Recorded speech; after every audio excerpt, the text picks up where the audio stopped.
Gospodin s vama. Čitanje Svetog Evanđelja po Ivanu. Uvečer toga istog dana, prvog tjednu, dok su učenici u strahu od Židova bili zatvorili vrata, dođe Isus, stane u sredinu i reče im: mir vama. To rekavši, pokaza im svoje ruke i bok. I obradovaše se učenici vidjevši Gospodina. Isus im stoga ponovno reče: mir vama, kao što mene posla Otac, ja šaljem vas. To rekavši, dahne u njih i kaže im: primite Duha Svetoga, kojima otpustite grijehe, otpuštaju im se, kojima zadržite, zadržani su.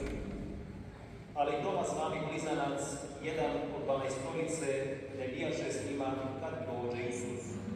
Govorili su mu dakle drugi učenici: vidjeli smo Gospodina.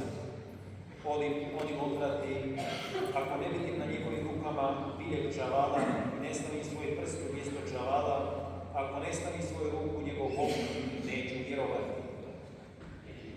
I nakon 8 dana bijahu njegovi učenici opet unutra, Naskina i Toma. Vrata bijahu zatvorena, a Isus dođe, stade u sredinu i reče: mir vama. Zatim će Toma: prinesi prst ovamo i pogledaj mi ruke. Prinesi ruke i stavi u moj bok i ne budi nevjeran, nego vjeran. Odgovori mu Toma: Gospodin moj i Bog moj. Reče mu Isus: budući da si me vidio, povjerovao si. Blaženi koji ne vidješe, a vjeruju. Isus je pred svojim učenicima učinio mnoga druga znamenja koja nisu zapisana u ovoj knjizi, a ova su zapisana da vjerujete: Isus je Krist, Sin Božji, i da vjerujući imate život u imenu njegovu. Riječ Gospodnja.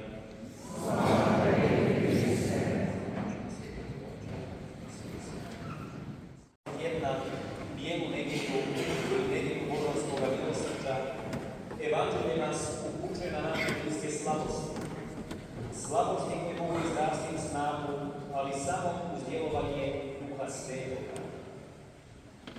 Isusov pozdrav učenicima upućen je i nam, koji smo njegovi učenici, ukoliko vjerujemo u njegovu riječ. Isusovo poslanje učenika opisano u današnjem Evanđelju je dar Duha Svetoga, nezasluženi dar Božji koji Bog daruje čovjeku, a to je spasenje. Spasenje u imenu njegovom. Mi smo poslani na nasljedovanje Isusove riječi, poslani da vjerujemo njega, da ga slijedimo i prihvatimo. No, kako bilo, teško je vjeru hraniti u odsutnosti od Isusa, to nam donose i reci iz današnjeg Evanđelja. Jedan od 12-torice, Toma, zvani Blizanac, nije braći vjerovao dok nije vidio. Taj Toma postavlja uvjete, on ima vjeru, ali potrebno je vjeru probuditi. On je kao uspavan. Njegov stav prema ostalim apostolima nije nimalo prijateljski, još manje bratski. On ne vjeruje onima koji su mu najbliži, onima s kojima dijeli i dobro i zlo. Možda se osjećao i zakinut, nije vidio što su drugi vidjeli, jer on, Toma, bio je odsutan od braće, a tako i odsutan od samoga Isusa. Zanimljivo je kako evanđelist donosi opis kako je jedino Toma bio odsutan i to od braće kojima se Isus ukazao. Ovo odsutan značilo bi kako nije bio jedan s njima, trčao je za svjetskim prolazom. Tražio je sebe u svijetu punom prijetnje zapostom. Nigdje ne piše gdje je bio i što je radio Toma za vrijeme Isusova dolaska, ali to nije ni toliko bitno, jer ključno jest da je na kraju ipak povjerovao. Nije li Toma tako pokazatelj ljudske slabosti? Nas koji, iako vjerujemo u Isusa, iako slijedimo Isusa, još smo uvijek na početku. Uvijek tražimo nešto kao dokaz, jer razum traži opravdanje vjera traži uporište. Takvim traženjem pogleda i čitava teologija danas, kao i u prvim početcima nastanka crkve. Bez dvojbe možemo zaključiti kako smo i danas na početku, jer sve ostaje na našoj vjeri u Hrista. Ništa ne možemo znanstveno dokazati, već samo prihvatiti ili odbaciti. Na nama je da se opredijelimo, da izaberemo put. Pozvani smo ne samo biti u crkvi, već biti crkvom. Mnogi danas zaboravljaju ovo drugo, biti crkvom, pa nas sjedaju na razne podvale i laži koje dolaze od Boga. A problem je da ne vjeruju svoje braći, već traže.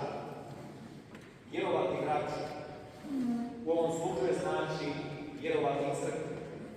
Vjerovati Isusove riječi koje se preko braće nama objavljuju.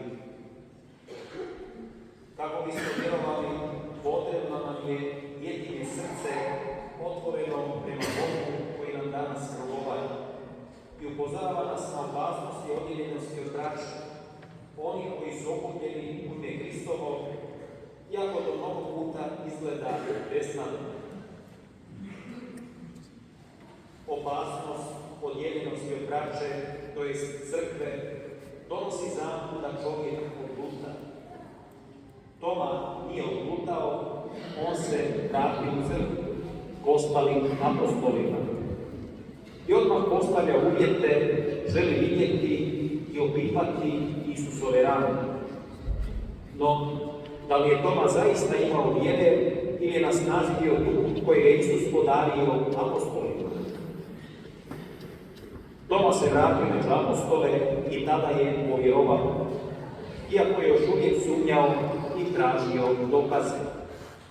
Očito je kako duh djeluje preko crkve i obasipa dušu vjernika milostima koji su potrebne na putu rasta u vjeri. Temeljna riječ današnjeg evanđelja koja nas upozorava jest Isusova riječ upućena nevjernom Tomi, a tako i svima nama ovdje oko njegove riječi okupljeni. Lažni koji ne vidješe, a djeluju. Vjera je dar Duha Svetoga, dar koji djeluje ukoliko smo spremni na primanje njegove riječi u svoja srca. Danas, na nedjelju božanskog milosrđa, ovdje redci evanđelja po Ivanu upućuje nas prema Isusu, koji čini znamenja ukoliko ga iskrena srca traži. Stoga zamolimo Gospodina Isusa, neka nam podari silu Duha Svetoga, kako bismo mogli njega ljubiti, njega tražiti i po njemu spoznati istinu. Braći i sestre u vjeri, Isusov pozdrav, mir vama, pozdrav je ohrabrenja svima koji su se pokolebali u vjeri. Poput apostola i mi često zatvorimo vrata svoga srca i živimo u svom strahu. No Isus je onaj koji dolazi k nama i svojim pozdravom otvara nam pogled u svoje kraljevstvo ljubavi i mira. I kada dođe do nevjere, kao po tome, Isus ne odbacuje nikoga koga iskrena srca traži. Svima želi donijeti radost uskrsnuća, želi se obradovati i učiniti dionicima uskrsnuća. Isusov pozdrav, mir vama, pozdrav je ljubavi Boga prema čovjeku. Pozdrav koji uništava strah, a donosi radost. Ali to je i pozdrav svima koji nisu strašni, jer i za njih je Krist donio radost da vjeruju i u njemu imaju život vječni. Upućen je čitavom svijetu, a osobito apostolima koji primaju Duha Svetoga i tako bivaju poslani u svijet obnovljenim duhom koji im je dan. Nama je danas u ovo važno vrijeme upućen ovaj pozdrav ljubavi i radosti. Neka nam ovaj dan bude zaista ispunjen i prošet Duhom Svetim, kako bismo mogli Isusu vjerovati i ostalima svjedočiti njegovo uskrsnuće. Svima ovdje okupljenima oko stola Gospodnje želim čvrstu vjeru i poštenu ljubav u Krista Isusa. Da vas snaga Duha Svetoga potakne u nastojanju oko dobra. Mir vama.